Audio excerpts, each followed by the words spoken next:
Bapak,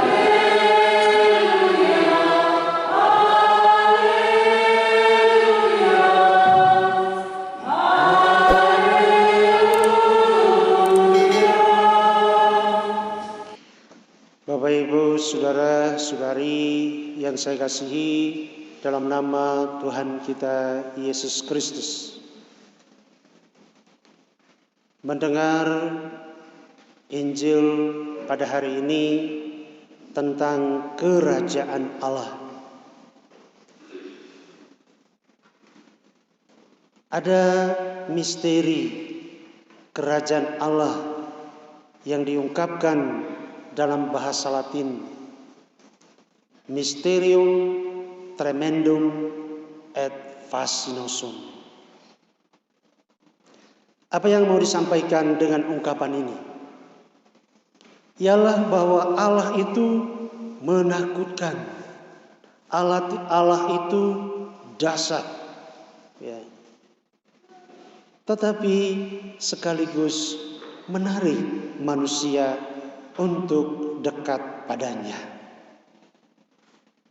Kita kalau berbicara tentang kemahakuasaan Allah, kedahsyatan Allah yang menimbulkan gelombang laut yang tinggi, ya, atau api yang membakar,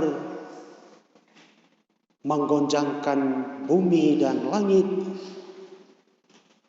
akhir zaman dan sebagainya, pasti itu menggemparkan, pasti itu menakutkan kita, membuat kita tremendous, membuat kita bergetar.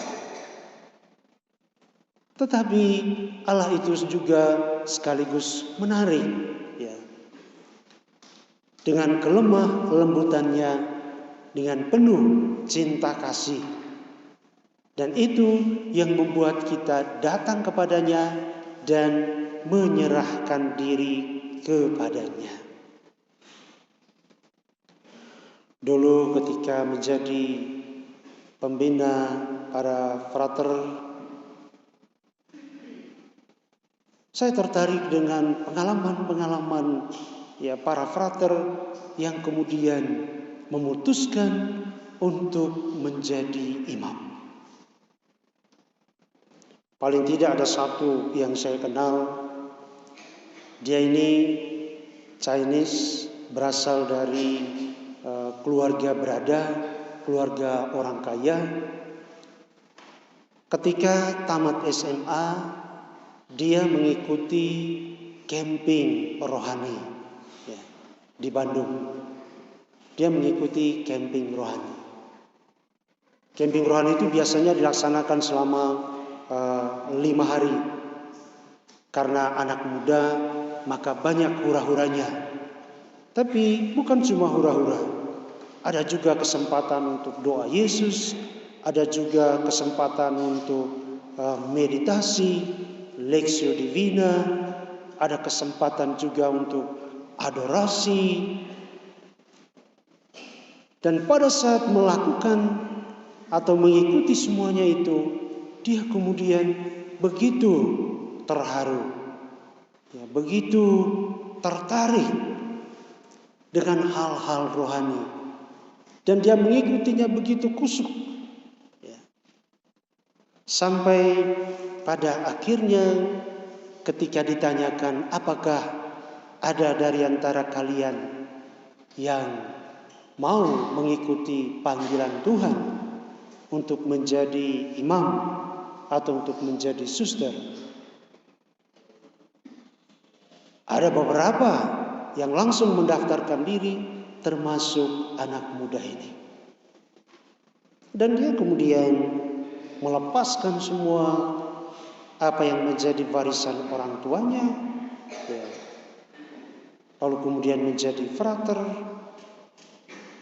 di tempat semi kontemplatif lagi. Ya, kalau semi kontemplatif itu kan, ya, baju cuci sendiri, setrika sendiri, ya. Bahkan terkadang juga masak, ya. Sampai-sampai dia tidak tahu bagaimana mencuci pakaian, bagaimana mensetrika pakaian, dia kadang-kadang memakai pakaian yang tidak disetrika, yang kusut. Ya.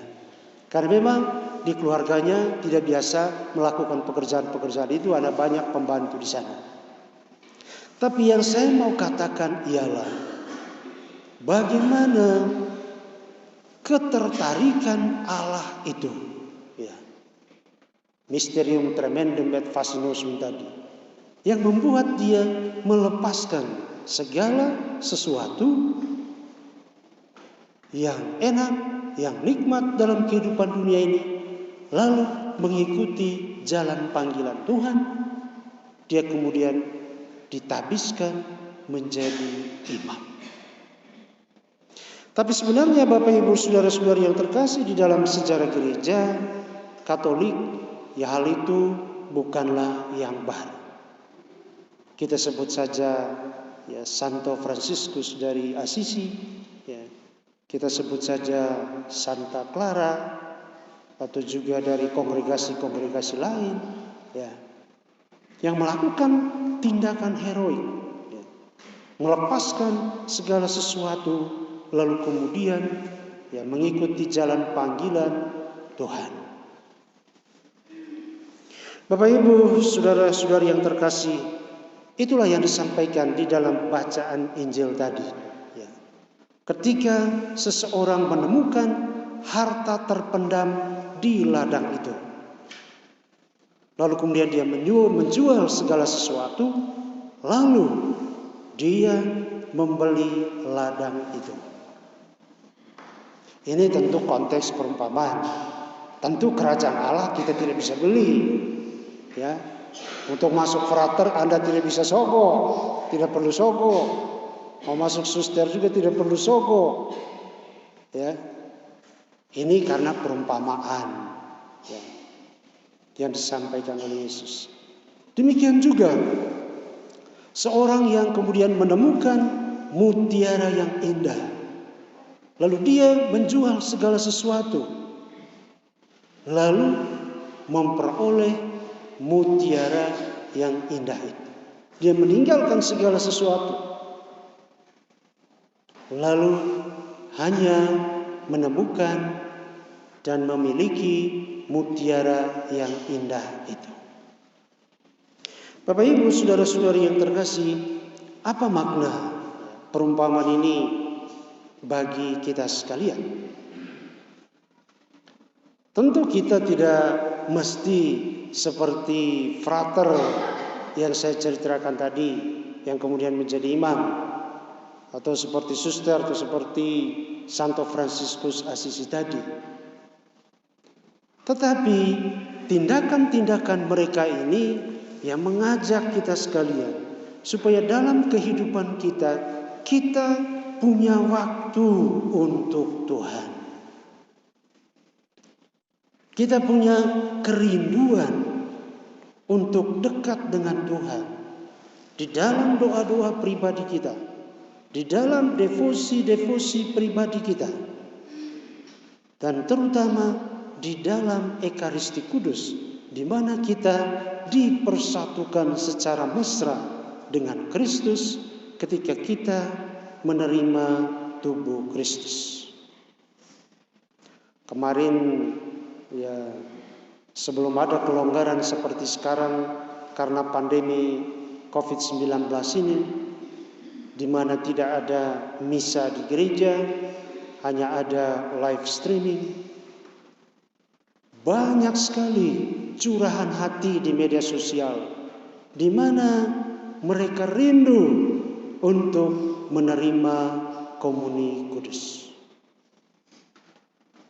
Tapi seperti ada kelonggaran, biasa-biasa saja. Rupanya curahan hati itu hanya lip service di medsos, supaya ada kesan, wah, orang ini religius juga ya. Ya, supaya orang tahu, wah, ini orang Katolik religius juga. Dia punya kerinduan. Begitu gereja dibuka, tidak nongol dia. Ya. Tapi bacaan hari ini mengingatkan kita supaya ada kerinduan, ya, terhadap Tuhan. Dan bukan cuma kerinduan. Kerinduan itu harus diwujudkan supaya kita jangan menjadi manusia PHP, menjadi manusia pemberi harapan palsu kepada Tuhan. Bilang Tuhan, aku rindu, tapi tidak pernah mau berjumpa dengan Tuhan. Sama saja kalau kita mengatakan kepada seseorang, aku rindu padamu, tapi cuma rindu-rindu doang, tapi tidak pernah berjumpa, tidak pernah menyatakan cinta, kasih, tidak memberikan perhatian, tidak memberikan sesuatu sebagai tanda cinta dan perhatian, itu namanya omdo, omong kosong. Kita bisa belajar lagi dari Salomo dalam bacaan pertama tadi, di mana dia ketika Tuhan mengatakan, mintalah apa saja yang kau meminta kepadaku, aku akan mengabulkannya. Dia meminta apa? Hikmat dan kebijaksanaan untuk menimbang perkara mana yang baik dan mana yang benar. Kalau orang lain itu, dia minta kekayaan, tapi dia tidak minta itu. Tetapi karena dia meminta hal itu, Tuhan sangat terkesan, dalam tanda petik ya, ini bahasa manusiawi untuk Tuhan. Lalu Tuhan bukan saja memberikan kepada dia hikmat dan kebijaksanaan, tapi juga memberikan hal-hal yang lain sebagai bonus dari ketulusan hati Salomo. Walaupun sebagai manusia kita tahu dia kemudian berdosa, tapi paling tidak pada saat itu dia dengan hati yang tulus meminta hikmat dan kebijaksanaan dari Tuhan. Tapi tidak bisa sebaliknya, kita minta bonus lebih dulu, baru kemudian hal-hal yang utama yang disebut sebagai kerajaan Allah itu. Minta dulu. Ya, Tuhan Yesus berkata dalam Injil Matius, carilah dahulu kerajaan Allah dan kebenarannya, maka semuanya itu akan ditambahkan kepadamu. Dan satu yang menarik lagi dari surat Paulus kepada jemaat di Roma tadi, ketika di sana dikatakan, saudara-saudara, kita tahu sekarang bahwa Allah turut bekerja dalam segala sesuatu untuk mendatangkan kebaikan bagi mereka yang mengasihi Dia. Karena itu Bapak Ibu saudara-saudari sekalian, ketika kita mencari kerajaan Allah dalam kehidupan kita, mengasihi Allah di atas segala-galanya di dalam kehidupan kita, maka Allah turut bekerja dalam kehidupan kita, dalam seluruh aspek kehidupan kita, dan mendatangkan kebaikan bagi kita.